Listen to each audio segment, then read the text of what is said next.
Business रे नुआ customer आसा भल कथा किंतु पुराना कस्टमर को सबुदिन रखाटा हूँ कष्टर।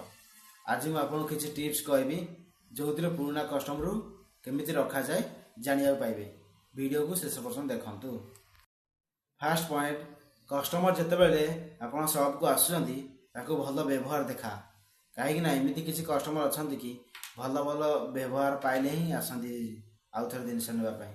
तो जेकोसी कस्टमर आसो भल व्यवहार देखा जो थी कि से कस्टमर सबुदिन पुराना कस्टमर हो।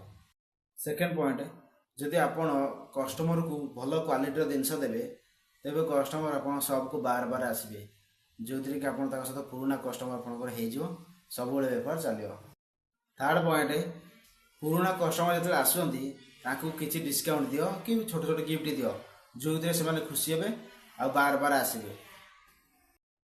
फोर्थ पॉइंट, आउ यहाँ बहुत पावरफुल पॉइंट, जिते बड़े कस्टमर आपन किसी जिनस नौ किसी प्रोब्लेम होती आप खूब कम टाइम रे सॉल्व कर तेरे आपड़ के बिजनेस हारे ना सब सक्सेस हे। बिजनेस टिप्स और मोटिवेशन वीडियो चैनल को सब्सक्राइब करूँ एंड लाइक कमेंट शेयर करूँ।